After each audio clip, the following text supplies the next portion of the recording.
Hello everyone, welcome to new chemistry world. तो आज start करेंगे हम लोग नेक्स्ट टॉपिक, जो कि हमारा लेक्चर नंबर 4 है, जिसमें हम बात करेंगे सॉल्युबिलिटी के बारे में। तो सॉल्युबिलिटी एक हम लेते हैं in the term of solid in liquid, दूसरा है इन द टर्म, दूसरा क्या है, गैस इन लिक्विड। ठीक है, तो आज जो टॉपिक स्टार्ट करते हैं वो क्या है, जरा समझें आप। बात हमारी होगी किस पर, सॉल्युबिलिटी पर। अब सॉल्युबिलिटी यहां पर दो चीजों में हम ऑब्जर्व करते हैं, वो कौन कौन सी चीजें हैं। पहला क्या है, सॉलिड इन लिक्विड। दूसरा क्या है आपका, gas in liquid. Gas in liquid, solid in liquid के बारे में अगर हम बात करें आपसे, तो अगर हम एग्जाम्पल लेकर देखें तो शुगर को हमने किस में डाल दिया है, वाटर में डाल दिया। जो सबसे सिंपलेस्ट एग्जाम्पल है उसको लेने का कोशिश करते हैं, ताकि आपको बहुत ज्यादा कॉम्प्लिकेशंस ना हो। दूसरा, अगर यहां पर हम एग्जाम्पल देखें तो ऑक्सीजन इन वाटर, और ये क्या है, जो एक्वेटिक लाइफ होते हैं उनके सर्वाइवल के लिए बहुत जरूरी होता है। जो भी जीव जंतु पानी में रहते हैं उनके लिए बहुत ही जरूरी होता है कि ऑक्सीजन पानी में घुली होनी चाहिए और उसका वो यूज करें, ताकि अपने लाइफ को वो सही तरह से संचालित कर सके। तो ये क्या है, एसेंशियल फॉर एक्वेटिक लाइफ। दूसरी बात, यहीं पर हम एक इंपॉर्टेंट फैक्ट डिस्कस करेंगे आपसे, इंपॉर्टेंट टॉपिक डिस्कस करेंगे, that is Henry's law. Henry law पर भी बात होगी हमारी। तो पहला जो हम शुरू करते हैं आज, सॉलिड इन लिक्विड, सॉल्युबिलिटी हम लोग ऑब्जर्व करते हैं कि सॉल्युबिलिटी जो है वो कौन कौन से फैक्टर्स पर डिपेंड करती है, कैसे क्या होती है सॉल्युबिलिटी।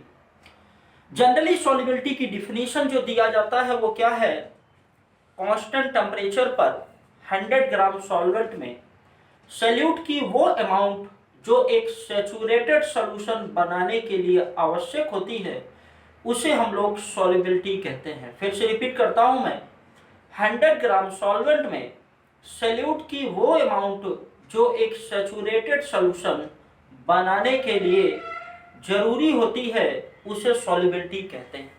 इसको आप नोट करिए, फिर आगे हम और बात करते हैं।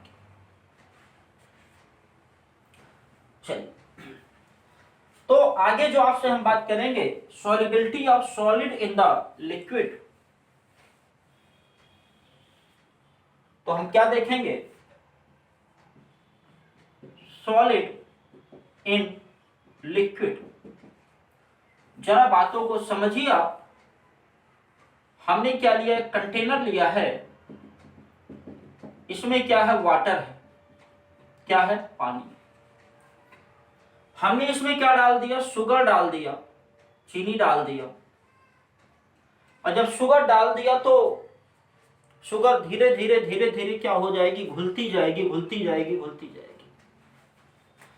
ये प्रोसेस कॉन्टिन्यूअसली चलता जाएगा। अब प्रोसेस को क्या बोलते हैं, that is known as dissolvation. Process को क्या बोलते हैं, that is known as dissolution. Dissolution, dissolution बोलते हैं। अब एक बात और समझे आप, एक ऐसी स्थिति आएगी जिसके बाद फिर सॉल्यूट डिसॉल्व नहीं होता है। सॉल्यूट वो नीचे क्या हो जाएगा, बैठने शुरू कर देगा। नीचे क्या हो जाएगा, बैठना शुरू कर देगा। और ये प्रोसेस क्या कहलाता है, that is known as crystallization. तो पहले क्या हुआ, सॉल्यूट को पानी में डाला, धीरे धीरे धीरे धीरे धीरे धीरे वो डिसॉल्व होता गया। लेकिन एक ऐसी स्टेज आती है कि जो सॉलिड सॉल्यूट हैं उनसे कोलाइड होने के बाद जो और सॉल्यूट आप डाल रहे हैं, वो घुलने के बजाय वो क्या होंगे, नीचे बैठना शुरू कर देंगे। इस प्रोसेस को क्या कहते हैं, that is known as crystallization. और जब rate of dissolution is equal to rate of crystallization हो जाए, इसको हम थोड़ा सा नीचे लिखते हैं, rate of dissolution is equal to rate of crystallization हो जाए, तो यहां पर जो सॉल्यूशन कहलाता है उसको कहते हैं सैचुरेटेड सॉल्यूशन। क्या कहते हैं, सैचुरेटेड सॉल्यूशन। मतलब सैचुरेटेड सॉल्यूशन कब बनता है, जब rate of dissolution equal to rate of crystallization हो जाता है। सैचुरेटेड सॉल्यूशन वो सॉल्यूशन होता है जिसमें अब सॉल्यूट आप ऐड ना कर पाओ, करोगे तब क्या होगा, एज ए प्रेसिपिटेट के फॉर्म में वो आपको मिलने लगेंगे। Unsaturated solution are those in which more solute can be dissolve. Unsaturated solution वो होते हैं जिसमें और सॉल्यूट आप डिसॉल्व कर दो। अब एक बात समझिए, ये जो सॉल्युबिलिटी की डिफिनीशन जो हम देने जा रहे हैं, जो अभी हमने बताया था, क्या बताया था जरा समझें, आगे हम बात करेंगे सॉल्युबिलिटी के बारे में। The amount of solute in gram, the amount of solute in gram that dissolve in 100 gram solvent, specially क्या है, वाटर,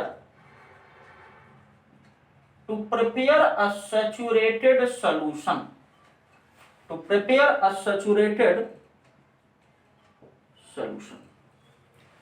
जो साल्ट होता है, मतलब NaCl, NaCl is more soluble, NaCl ज्यादा सॉल्युबल होता है than the sugar in water. इसकी लगभग 5 ग्राम अमाउंट है, तो इसकी कितनी होगी, 3 ग्राम अमाउंट ही डिसॉल्व होती है। तो इस बात का हमें ध्यान रखते हुए चलना है, इसको नोट कर लीजिए, फिर आगे हम और आगे बातों को ले चलते हैं। नोट कर लें।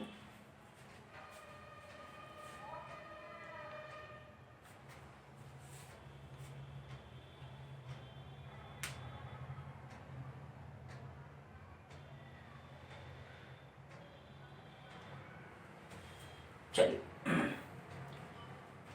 आगे हम बात करते हैं कौन कौन से फैक्टर जो होते हैं वो सॉल्युबिलिटी को प्रभावित करते हैं। The factors affecting solubility, solubility को कौन कौन से फैक्टर जो है वो प्रभावित करते हैं। तो आगे देखेंगे फैक्टर्स अफेक्टिंग सॉल्युबिलिटी। पहला फैक्टर है nature of solute and solvent. दूसरा जो फैक्टर है that is the temperature.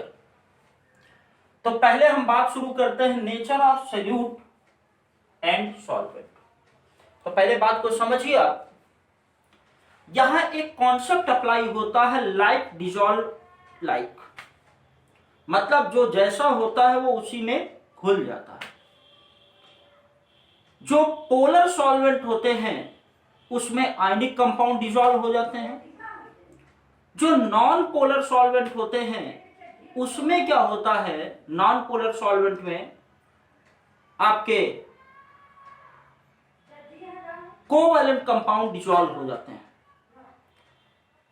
Polar dissolve in ionic compound dissolve in polar and covalent compound dissolve in water. तो कोवैलेंट कंपाउंड डिसॉल्व इन क्या बोलेंगे, that is non polar. लेकिन कुछ जगह पर जैसे ग्लूकोज, जो आपका शुगर हो गया, ग्लूकोज हो गया, कोवैलेंट होते हुए भी डिसॉल्व होता है। उसका रीजन क्या है? Due to formation of hydrogen bonding. अगर हाइड्रोजन बॉन्डिंग हो रही है तब भी वहां पर क्या होगा, वो सॉल्युबल होगा। तो इन सब बातों को लिखते हुए चलते हैं। हमने एक कॉन्सेप्ट बताया, वो क्या है? लाइक डिसॉल्व लाइक, जो जैसा होता है उसी में घुल जाता है। जो NaCl है, dissolve in water but not in benzene. NaCl आपका क्या है? दैट इज आयनिक कंपाउंड है। वाटर क्या है? पोलर सॉल्वेंट है। बेंजीन क्या है? Non polar solvent. कैसा है? Non polar solvent. अब यहां पर एक बात और समझें, लेकिन यहीं पर एंथ्रासीन और नेप्थलीन नॉट डिसॉल्व, नहीं घुलते in water but dissolve in, घुल जाते हैं किसमें? बेंजीन। ये आपका क्या है? टोटली कोवैलेंट है। और ये आपका क्या है? दैट इज, पता है, नॉन पोलर। ये क्या है? Non polar. और ये क्या है बेटा? That is the polar. तो इन बातों का हमें ध्यान रखते हुए चलना है। NaCl आयनिक कंपाउंड है, that is soluble in the polar solvent, लेकिन बेंजीन नॉन पोलर सॉल्वेंट, इसीलिए डिसॉल्व नहीं होता। यहीं पर एंथ्रासीन या नेप्थलीन जो होता है वाटर में डिसॉल्व नहीं होता है, लेकिन बेंजीन में घुल जाया करता है। ठीक, नोट करें, फिर आगे चलते हैं।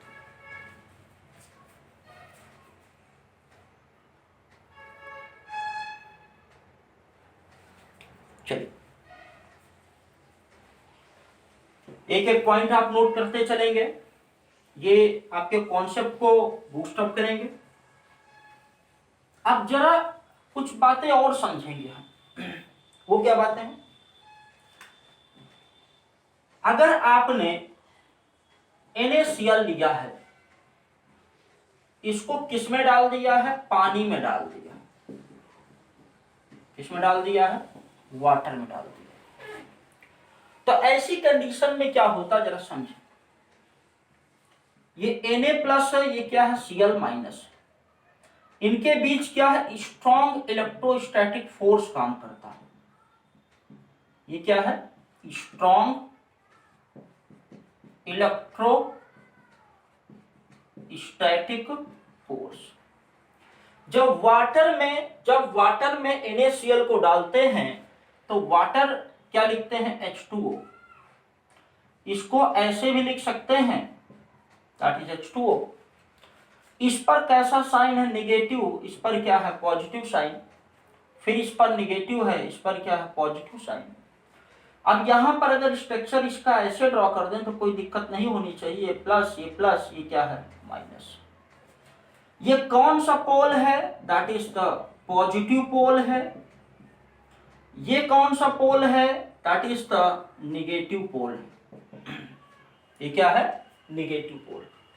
तो NaCl को जब वाटर मॉलिक्यूल कवर करते हैं, NaCl को वाटर मॉलिक्यूल जब कवर करते हैं, यहां पर हम बना दे रहे हैं दूसरा एक फिगर। तो ऐसी कंडीशन में क्या होगा? देखें, निगेटिव को पॉजिटिव पोल कवर करेंगे,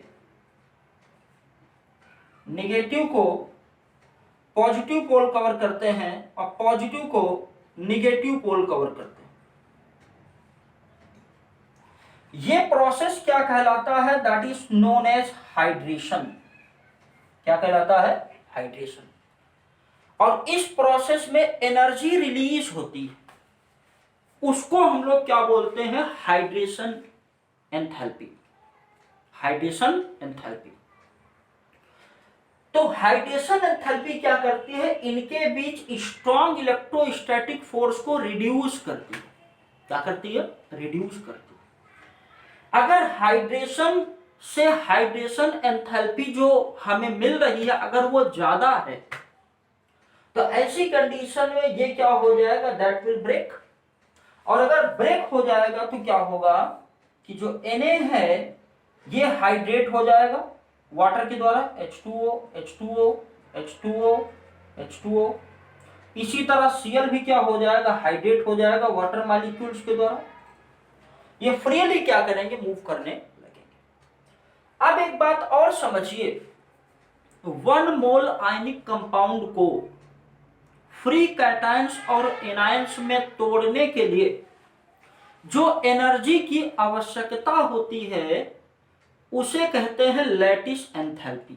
फिर से समझिए, 1 मोल आयनिक कंपाउंड को फ्री कैटायंस और एनायंस में ब्रेक करने के लिए जो एनर्जी चाहिए that is known as lattice enthalpy. और वो लैटिस एंथैल्पी हमें किससे मिल रही है? Through the hydration. हाइड्रेशन से जो एंथैल्पी, जो एनर्जी मिली, हाइड्रेशन एंथैल्पी। अगर हाइड्रेशन एंथैल्पी ज्यादा है लैटिस एंथैल्पी से, तब क्या होगा? कंपाउंड सॉल्युबल होगा, अदरवाइज सॉल्युबल नहीं होगा। तो क्या बात है, इसको जरा यहां समझिए। If hydration enthalpy is greater than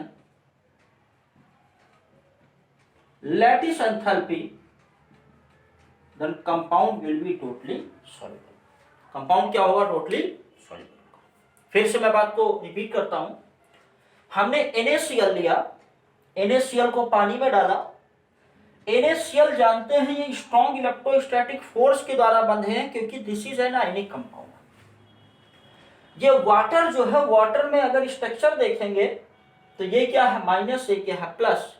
इसको अगर हम चाहें तो ऐसे भी रिप्रेजेंट कर सकते हैं, ये आपका नेगेटिव पोल हुआ, ये आपका पॉजिटिव पोल हुआ, सॉरी ये पॉजिटिव पोल हुआ, ये नेगेटिव पोल हुआ। तो अपोजिटली पोल क्या करते हैं? इसको कवर अप करते हैं, एक इन्वॉल्व बना लेते हैं। ये प्रोसेस क्या कहलाता? हाइड्रेशन। इसमें जो एनर्जी रिलीज होती है वो क्या कहलाती है? That is hydration enthalpy. और वो हाइड्रेशन एंथैल्पी इनके बीच जो फोर्स ऑफ अट्रैक्शन काम कर रहा है उसको तोड़ने के लिए आवश्यक होती है। और अगर हाइड्रेशन एंथैल्पी ज्यादा है than the lattice enthalpy, then the compound will be soluble, otherwise it will be insoluble. AgCl को पानी में डालते हैं दैट इज स्प्रिंगली सॉल्युबल, क्योंकि वहां पर ये जो होता है प्रोसेस रिवर्स हो जाता है, उल्टा हो जाता है। नोट करिए, फिर आगे चलते हैं।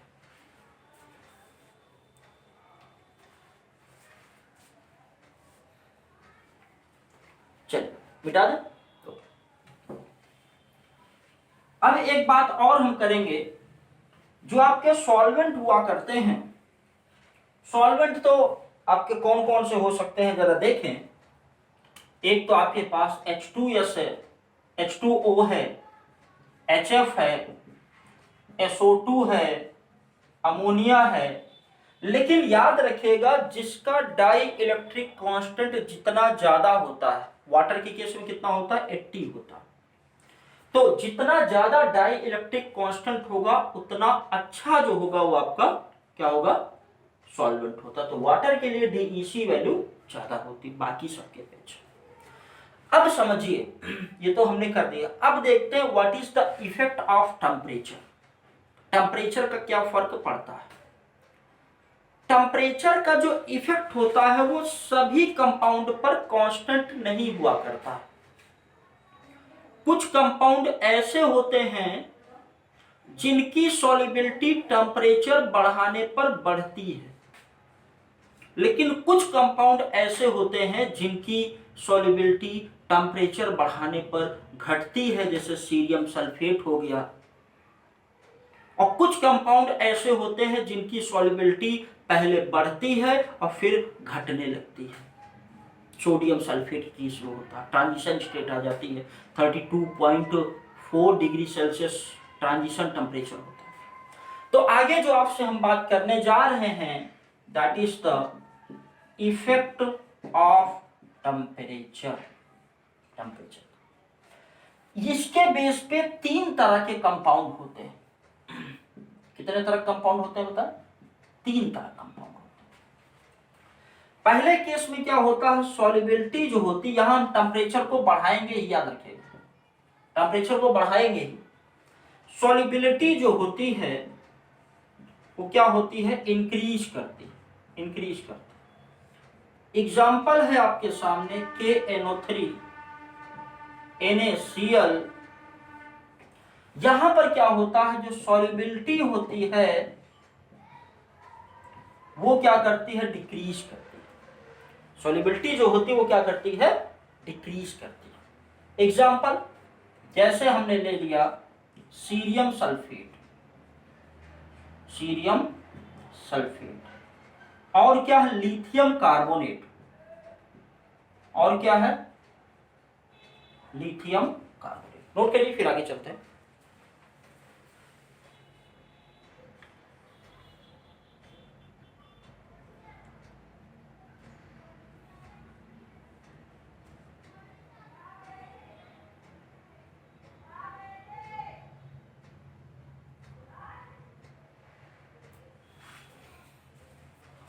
यहां पर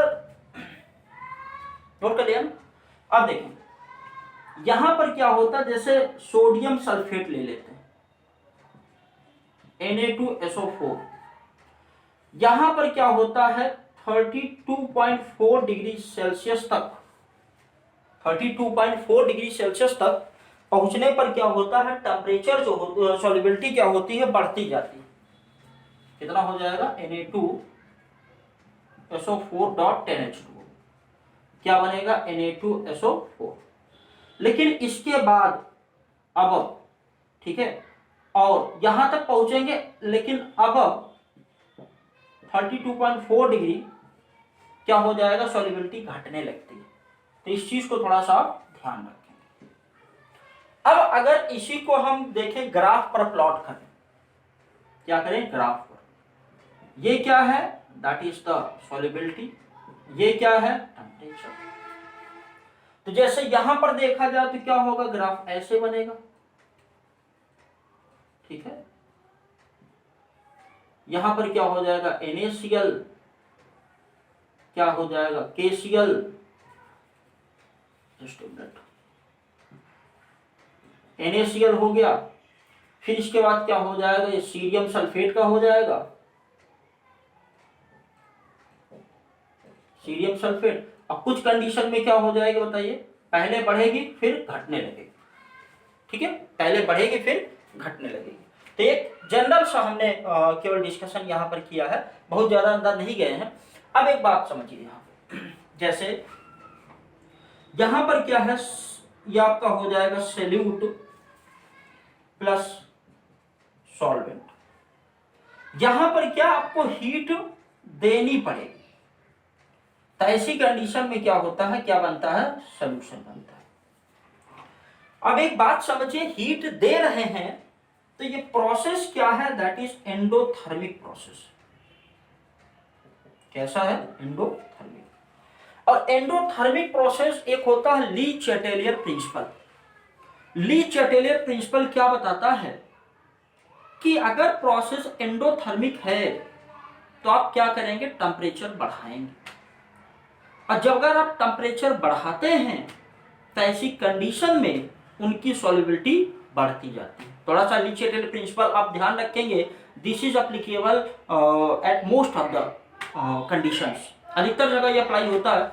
तो होता क्या, जरा समझ लीजिए कि अगर कोई सिस्टम इक्विलिब्रियम स्टेज पर है तो वहां पर क्या होता है, टेम्परेचर, प्रेशर या कंसंट्रेशन चेंज करने पर रिएक्शन का इक्विलिब्रियम डिस्टर्ब हो जाता है, reaction goes either in forward direction और in backward direction, that depends upon the condition, कि किधर हमने चेंजिंग किया है। यहां पर जरा देखिए, इधर हमने रिएक्टेंट साइड क्या करते हैं, हीट को ऐड किया है, मतलब हीट दे रहे हैं एंडोथर्मिक। लेकिन यहीं पर अगर आप यहां पर देखेंगे तो जैसे हमने क्या ले लिया, सीरियम सल्फेट ले लिया है, तो यहां पर क्या हुआ है, ये क्या बना, cerium sulphate plus heat plus heat. तो ये जो आपका क्या हो गया है, ये एक एक्सोथर्मिक रिएक्शन, और एक्सोथर्मिक रिएक्शन है अगर, तो यहां पर आप क्या करेंगे, रिएक्शन को आप क्या करेंगे, टेम्परेचर को डाउन करेंगे। और अगर टेम्परेचर आपने डाउन नहीं किया तब क्या होगा, reaction goes in backward direction. हम चाहते हैं डिसॉल्व करना, लेकिन वो चीज घुलेगी नहीं। अब एक बात समझिए, अगर आपने चीनी लिया है, चीनी को पानी में डाल दिया, तो इसको डिसॉल्व करने के दो तरीके हैं। पहली चीज, आप डायरेक्ट हीट प्रोवाइड कर दो। दूसरी कंडीशन क्या है, आपने क्या किया, मैकेनिकल वर्क किया। मैकेनिकल वर्क कैसे करेंगे, ग्लास में पानी भरा हुआ है, शुगर डाला, चम्मच से हमने क्या कर दिया, उसको शेक करा दिया, उसको हिला दिया। तो ये जो कर रहे हैं ये क्या है, दैट इज मैकेनिकल वर्क। और मैकेनिकल वर्क से भी हम क्या करते हैं, टेम्परेचर प्रोवाइड करते हैं, और जब टेम्परेचर प्रोवाइड करते हैं देन वो क्या होगा, उसमें डिसॉल्व हो जाया करता है। तो इसको थोड़ा सा हमें ध्यान रखना। बहुत सारे एग्जाम्पल हैं, लेकिन हमें मेन क्या करना, अपना कॉन्सेप्ट जो है वो स्ट्रॉन्ग रखते हुए चलना। ठीक है, नोट कर लीजिए, फिर आगे हम बात करते हैं।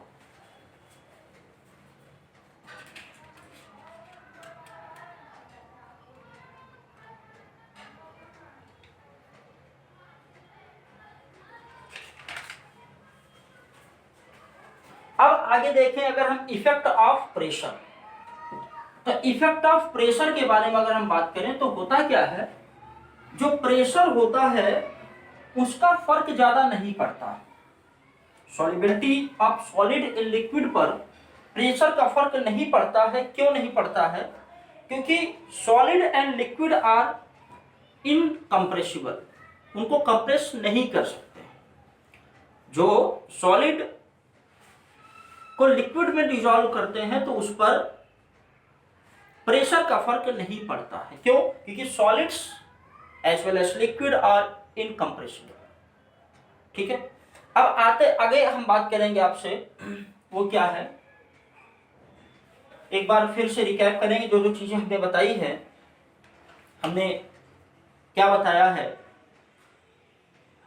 सॉल्युबिलिटी ऑफ गैसेस के बारे में, सॉल्युबिलिटी ऑफ लिक्विड के बारे में बात करें। आयनिक कंपाउंड को अगर आप पानी में डालोगे तो ऐसी कंडीशन में क्या होता है, अगर आयनिक कंपाउंड को पानी में डालते हैं तो हाइड्रेशन होता है, उससे जो एनर्जी रिलीज होती है that is known as hydration enthalpy. अगर हाइड्रेशन एंथैल्पी ज्यादा है देन द लैटिस एंथैल्पी, तो ऐसी कंडीशन में क्या होगा, वो डिसॉल्व होगा। अगर हाइड्रेशन एंथैल्पी कम है then it will not soluble, वो डिसॉल्व नहीं होगा। इसको आप ध्यान रखेंगे। और यहां से क्वेश्चन पूछा जाता है कि for the solubility of the solid in the liquid the what is the right condition. पहली condition, hydration enthalpy more than the lattice enthalpy. दूसरी condition, hydration enthalpy less than the lattice enthalpy. Hydration enthalpy, अब देखिए अगर lattice enthalpy hydration की enthalpy के बराबर हो जाता है तो वहां सॉल्युबल तो होगा लेकिन उतना ज्यादा नहीं होगा। उस कंडीशन में क्या होगा, सॉल्युबल तो होगा लेकिन उतना ज्यादा सॉल्युबल नहीं हो पाएगा। लेकिन हाइड्रेशन एंथैल्पी अगर ज्यादा हो रही है तो क्या होगा, हाईली सॉल्युबल होता है। तो यहाँ हम लोग आज इतना ही करते हैं। नेक्स्ट लेक्चर में हम गैसों की सॉल्युबिलिटी लेंगे और वहां पर हम लोग हेनरी लॉ पढ़ेंगे और उससे जुड़ी हुई प्रॉब्लम्स करेंगे, क्या क्या उसके यूज है। और यहाँ से भी क्वेश्चन डेफिनेटली बनते हैं। ठीक है, तो आज इतना करते हैं। Okay, thanks for watching.